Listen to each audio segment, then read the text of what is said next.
Perkenalkan diri dulu. Perkenalkan, nama saya Sally Afwan. Kali ini saya akan membawakan cerita. Apakah kalian siap menyaksikan? Siap. Pada zaman dahulu, di sebuah hutan yang megah dan asing di Nusantara, hiduplah berbagai macam hewan. Hutan tersebut dipenuhi dengan pohon yang indah, sungai yang jernih, dan suara alam yang menenangkan. Di antara semua hewan tersebut, ada salah satu serangga kecil yang dikenal dengan kecantikannya dan kelincahannya. Namun, cerita kali ini berbeda dengan cerita yang sering kalian dengar.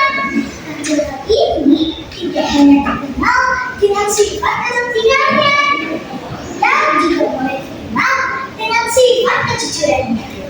Sifat yang diajarkan oleh para tukang hutan, seperti bangsa berikut yang harus dijaga.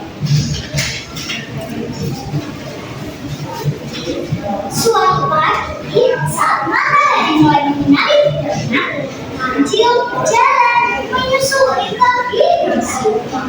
Perut kancil terasa keroncongan karena sejak kemarin ia belum menemukan makanan yang cukup. Terus berjalan, tiba-tiba pokok milik Pak Tani yang berada di pinggir hutan.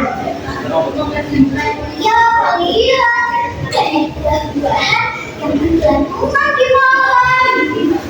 Ada timun, selabu, dan berbagai buah lainnya.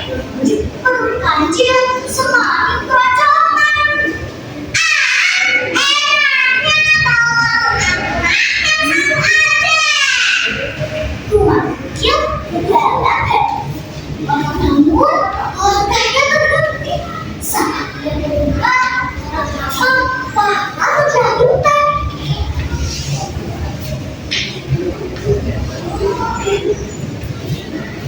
Kancil, kata wanita yang bijaksana. Hutan ini akan damai jika pengunjungnya menjaga warisan leluhur, yaitu kejujuran.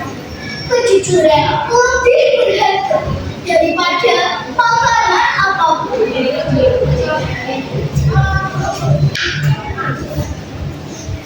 Lalu kancil menarik nafas panjang.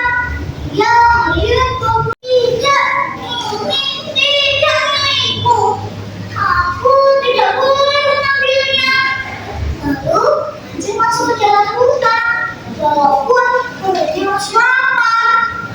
Terus berjalan hingga tiba di sungai kecil. Lalu dia melihat sesuatu yang mengaku di tepi sungai. Saat ia melihatnya, ternyata ini adalah buah-buahan dari kebun mati. Buah ini aku ambil langsung dari kebun. Tapi tidak, ini tidak milikku. Lalu kancil menunggu. Siapa tahu ada orang yang mencari buah tersebut. Tidak lama kemudian, Anggi datang dengan wajah cemas. Wahai kancil, apakah kamu melihat buah-buahanku yang lain? Tanya Pak Kancil. Lalu kancil menjawab, iya Pak, aku melihat buah-buahan Bapak yang hanyut. Tetapi aku tidak mengambilnya karena itu bukan milikku. Pak Kami terkejut sambil berharap karena hewan sekecil itu sudah mempunyai sifat kejujuran. Terima kasih kancil, jarang saya melihat hewan yang seperti kamu. Lalu Pak Kami mengambil beberapa buah tersebut lalu dikasih kepada kancil.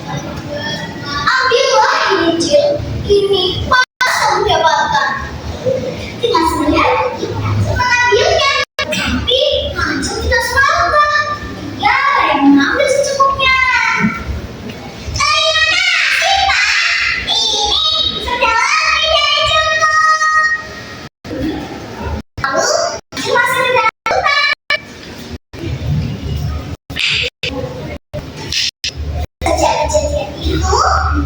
Sikap kecil Kancil menyebar hingga ke seluruh hutan.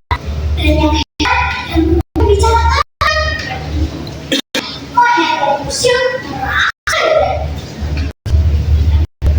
untuk kalau kita bisa ambilnya ejek monyet. Keesokan harinya, monyet mencoba mengambil buah-buahan dari padi. Dia mengambil buah-buahan lalu membersihkan lagi. Ia merasa buah-buahan itu satu dapat. Lalu Pak Tani yang melihat kejadian itu segera datang dan mengusir monyet.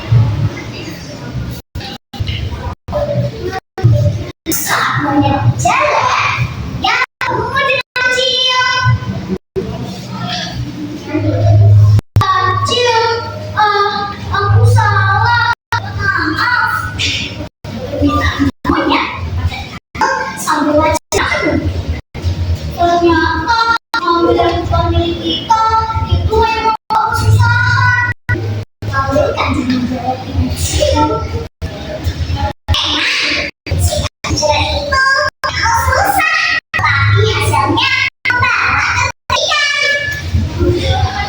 Sejak itu, dia berjanji lalu dia juga janji akan mengambil yang bukan miliknya.